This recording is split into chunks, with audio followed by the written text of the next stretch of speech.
Radio Adventista, la voz de la verdad. Momento de lección de Escuela Sabática.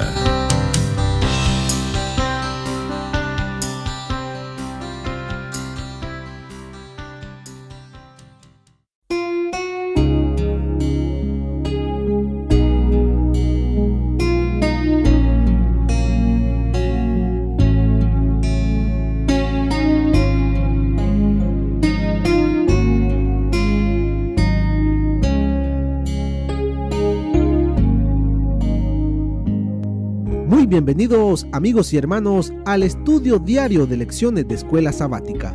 La palabra de Dios dice: mas buscad primeramente el reino de Dios y su justicia, y todas las demás cosas vendrán por añadidura. Por eso, a partir de este momento, Radio Adventista, la voz de la verdad, te invita a mantener la sintonía del cielo para que puedas escuchar y comprender el estudio de hoy con nuestro hermano Humberto Cativo. Muy buenos días, mis queridos hermanos y amigos. Nuevamente estamos con ustedes a través de Radio Adventista, la voz de la verdad. Hoy domingo, 3 de marzo. La lección para hoy se titula La imbatible fidelidad del Señor. Oremos. Padre eterno que mora en los cielos, Señor Jehová, alabado sea, oh Señor, su santo nombre. Señor, aquí estamos, somos pecadores, desobedecemos su santa ley. Usted nos conoce, pero sin embargo usted, fiel a su promesa, nos espera siempre con los brazos abiertos, como ese padre que espera a ese hijo pródigo. Gracias por su paciencia. Perdónenos, Señor. Suplicamos la transformación de nuestra mente. Santo Espíritu, siga trabajando en cada uno de nosotros. Transforme nuestros caracteres para que podamos reflejar a nuestro Señor Jesucristo. Señor, en nosotros no hay sabiduría. Por eso suplicamos sabiduría del cielo que solamente usted puede darnos. Y todo lo suplicamos en el único que hay méritos. En el nombre santo, glorioso de nuestro Señor Jesús. Amén. La imbatible fidelidad del Señor. ¿Qué significa imbatible? Que nunca puede ser vencido. Él es un Dios de misericordia, Dios de amor, paciente. Así es de que Él espera por ti y por mí. Él mantiene su fidelidad. Lo que Él prometió, que Él vino a buscar y a salvar lo que estaba perdido. ¿Qué cosas tendrá que hacer? Solo Él lo sabe. Él hará todo lo imposible para que cada uno de nosotros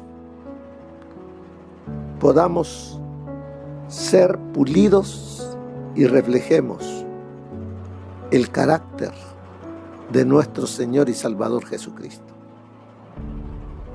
Porque es la única manera en la cual podremos ser parte del reino eterno de Cristo. Dios utiliza lecciones del pasado, tanto nuestras como de nuestros antepasados, para hablarnos, para enseñarnos, para que nos volvamos a Él de todo corazón. Por eso en el Salmo 78 dice allí que 3 épocas históricas claves se destacan en este salmo. ¿Qué encontramos allí? Bueno, yo me empecé a leerlo y encuentro a Jacob, el hijo de Isaac, el nieto de Abraham. Dios le había dicho a Abraham que haría de él una nación grande. Y ya va poco a poco cumpliendo. Pero hasta que el pueblo llega a Egipto, que llegan 70 personas. Y de esas 70 personas que entraron, llegó a hacerse un pueblo muy numeroso. Así es de que vemos al principio Jacob y su descendencia llegando a Egipto, no como esclavos, sino como hombres y mujeres libres, bendecidos por Dios en un tiempo de hambruna en toda esa región. Pero Dios, a través de el hijo de Jacob, el hijo de Israel, José, Dios utilizó a él para librarlos a ellos y a muchos pueblos de la muerte. Además de ello, vemos en el Salmo 78 el Éxodo. 400 años después, el Éxodo y lo que tuvo que hacer Dios para sacarlo de la esclavitud, sacarlo de Egipto. ¿Cómo mostró Dios su señorío ante un pueblo idólatra?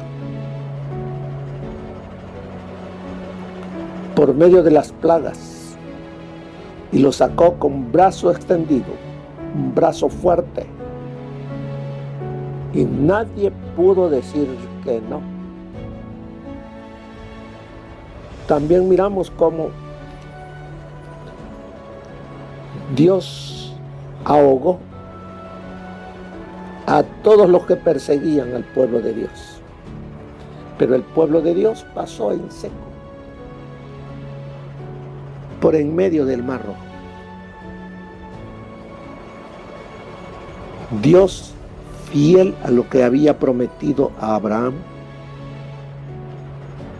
fiel a lo que le había dicho de que su descendencia estaría 400 años en servidumbre, Él lo cumplió. Estuvo con ellos todo ese tiempo. Ahora sigue con ellos en su liberación, camino al desierto, camino al monte Sinaí, para educarlos, instruirlos, dándole sus mandamientos. Ahora, ¿qué sucede con ese pueblo? Ese pueblo comenzó a murmurar en contra de Dios. Para esto nos sacó. Y lo hacían murmurando contra Moisés, echándole la culpa a Moisés, que los había sacado para destruirlo en el desierto, para que murieran de sed. Dios les dio agua, fiel a lo que Él había dicho, que Él los cuidaría, que Él los sostendría, Después murmuraron: bueno, nos ha dado agua, pero ¿podrá darnos carne? Desafiaban a Dios.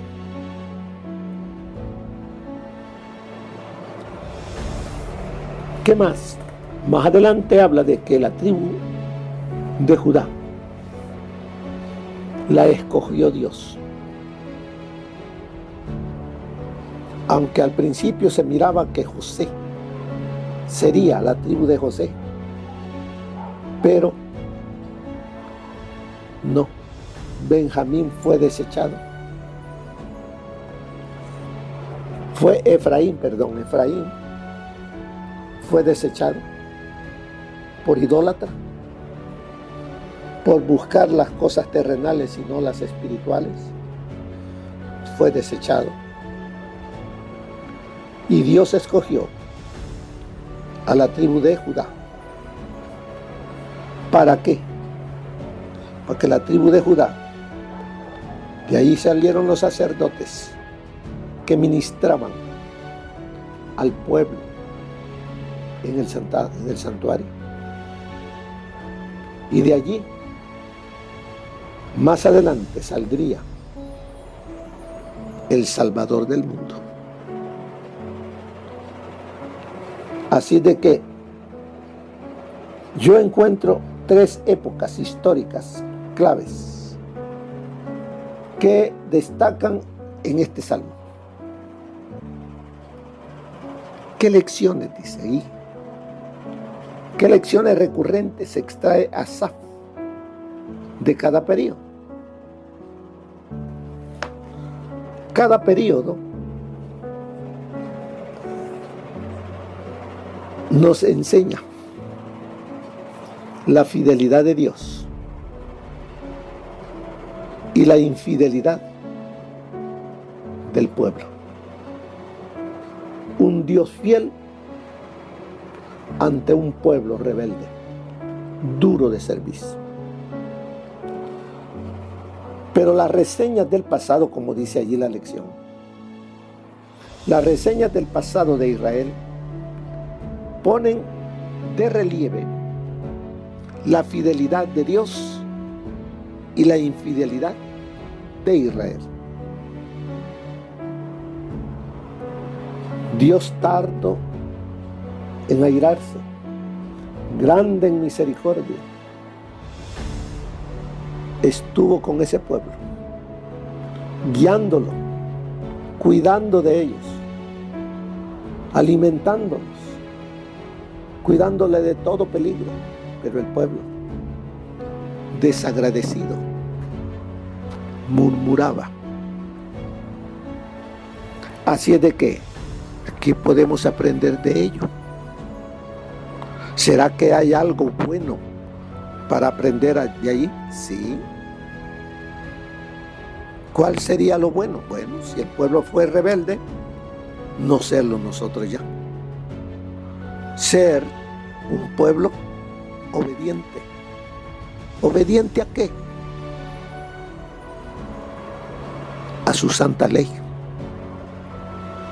Porque eso fue lo que Dios le dio al pueblo, para que la amara, para que la obedeciera, para que pusiese en alto el nombre de Dios. Y dice, también deben enseñar a las generaciones venideras a no repetir los errores de sus antepasados.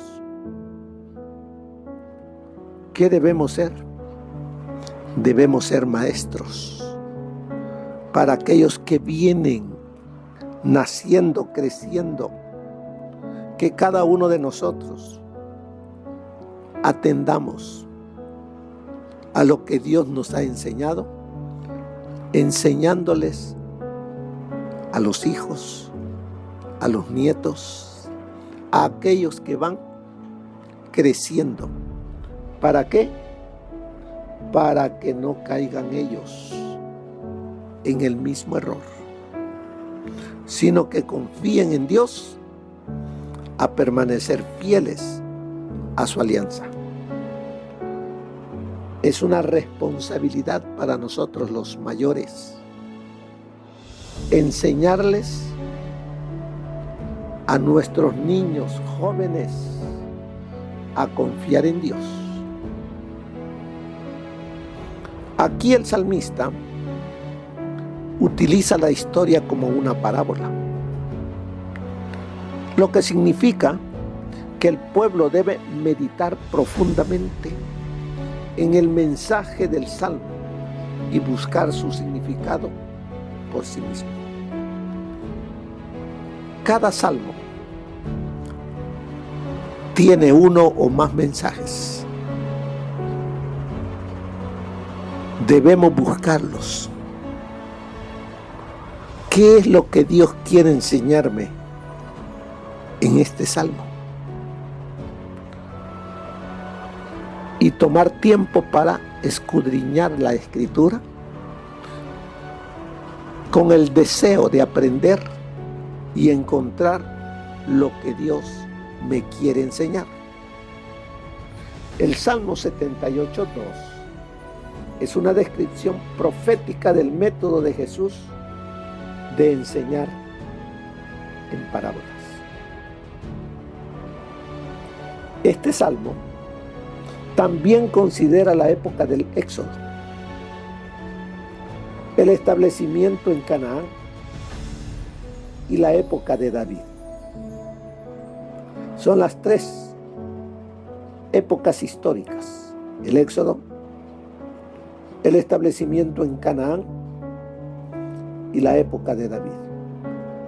Muestra gloriosas hazañas del Señor y las consecuencias de la ruptura del pacto con Dios de parte del pueblo. Dios fiel, cuidando de su pueblo, de tantos enemigos. Pero el pueblo rebelde, apartándose de Dios de diferentes maneras, Dios mandando profetas, mandando jueces para atraer al pueblo de nuevo a la obediencia de su santa ley. Pero el pueblo rebelde se volvía de nuevo a los ídolos. Así es de que la historia de Israel relata muchas formas de deslealtad del pueblo hacia Dios, especialmente, dice, su idolatría.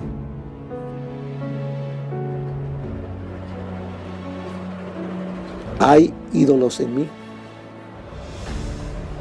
Hoy en el siglo XXI, año 2024,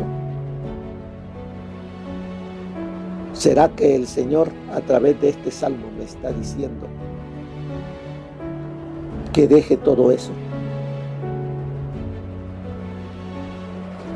Sigue diciéndonos la lección. Sin embargo, el salmista subraya la raíz de la infidelidad de Israel.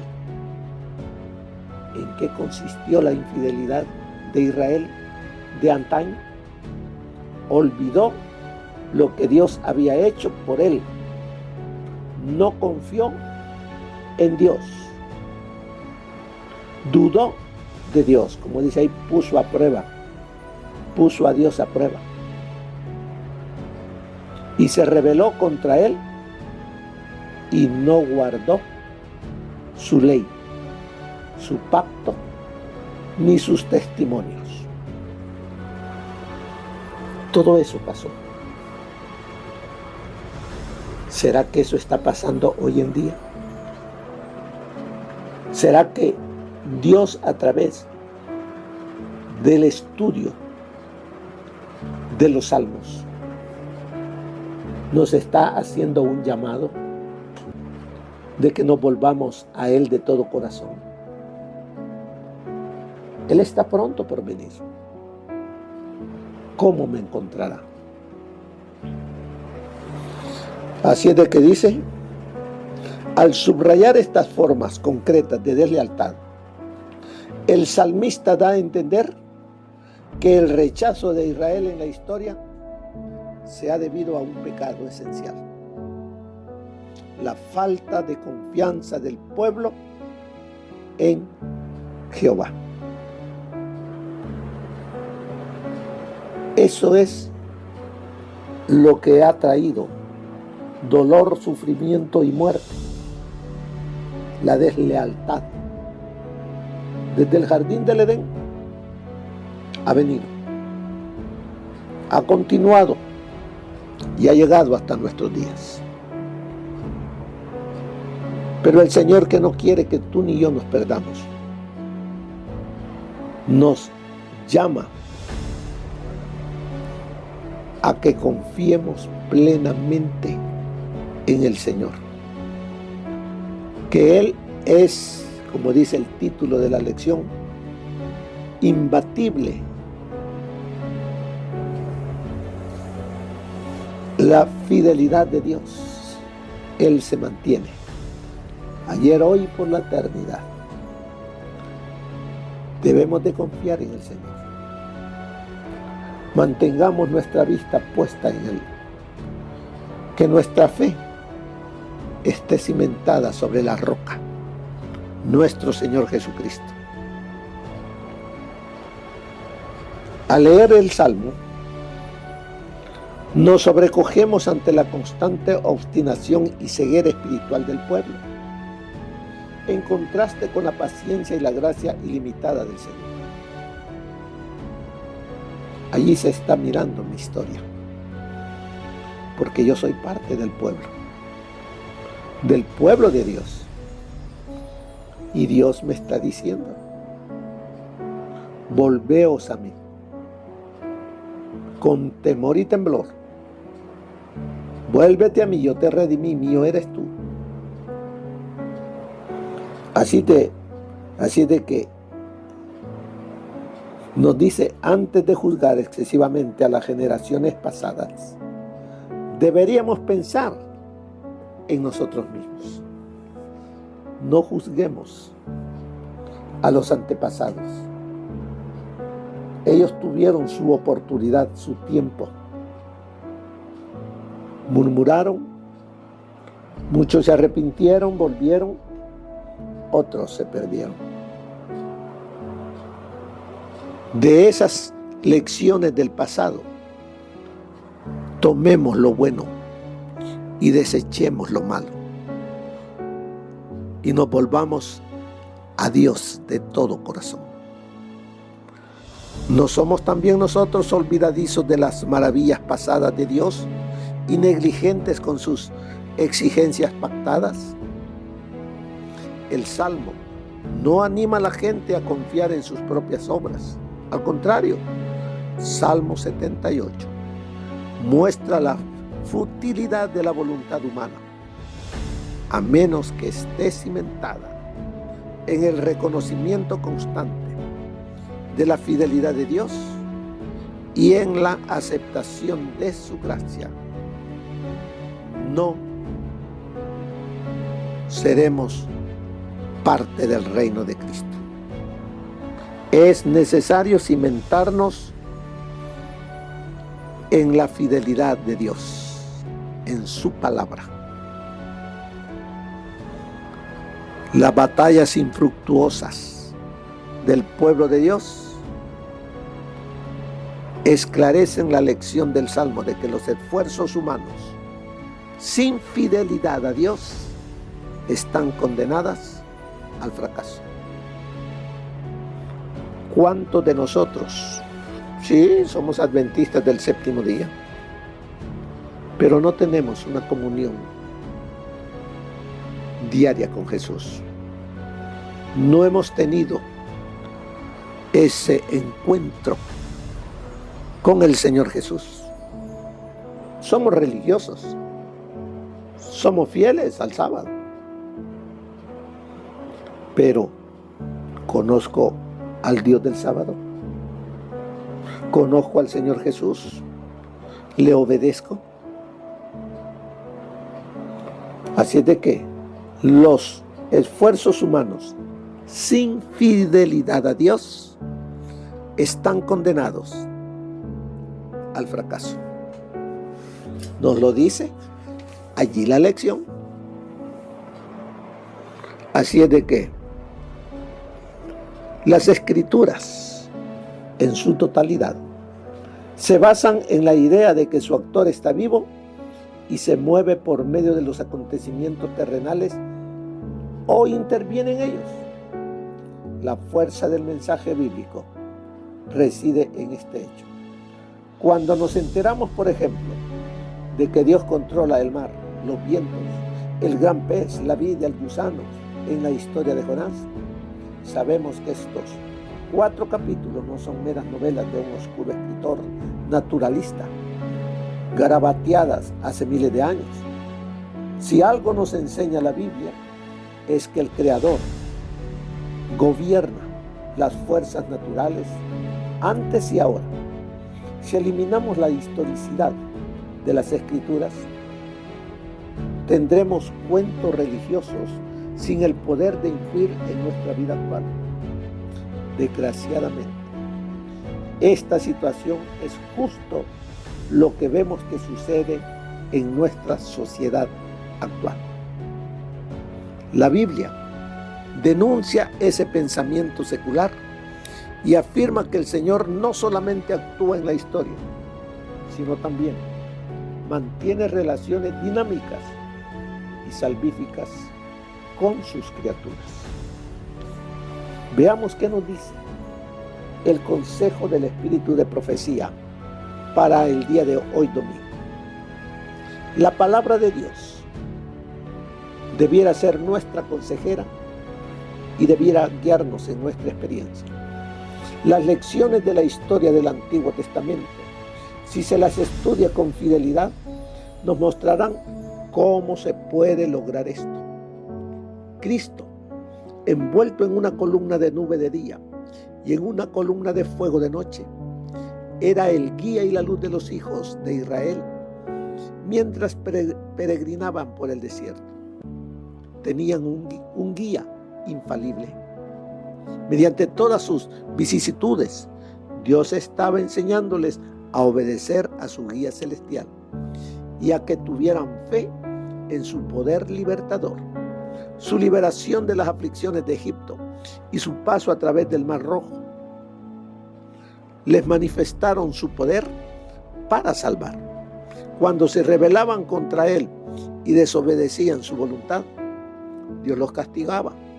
Cuando persistían en su rebelión y se decidían a seguir su propio camino, Dios les daba lo que pedían y de esa manera les mostraba que cuando los privaba de algo era para su propio bien.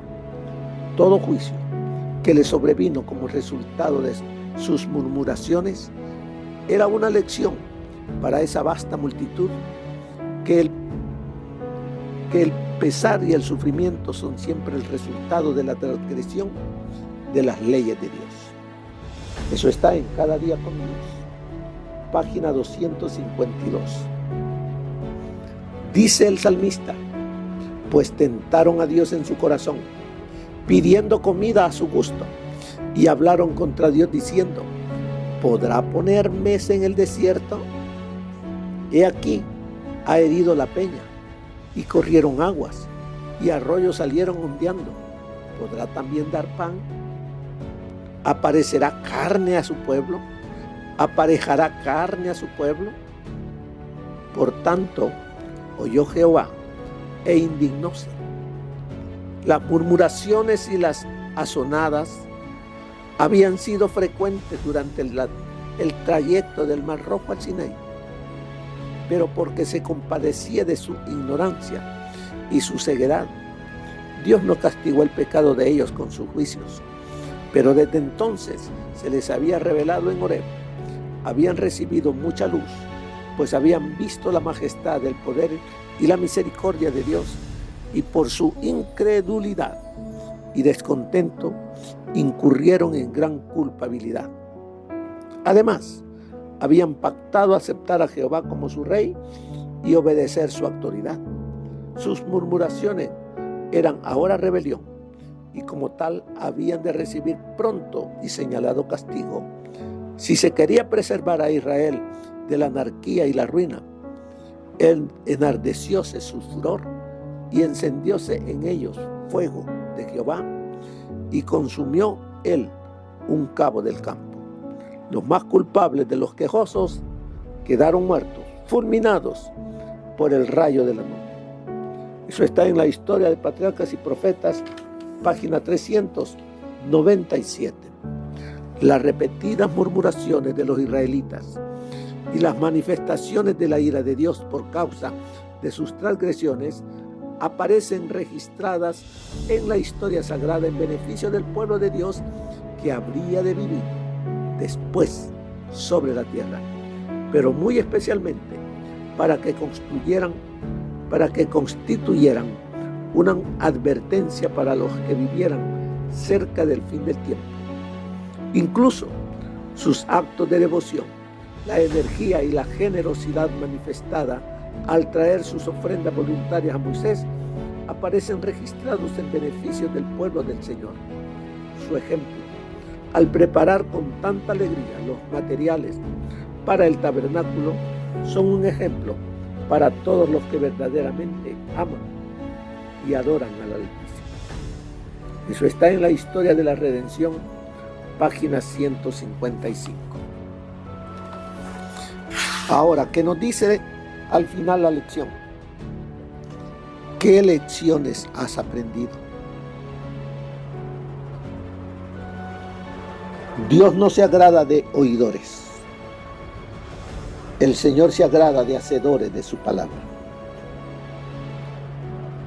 ¿A dónde estás tú? ¿De los que se agradan amando a Dios, guardando sus mandamientos?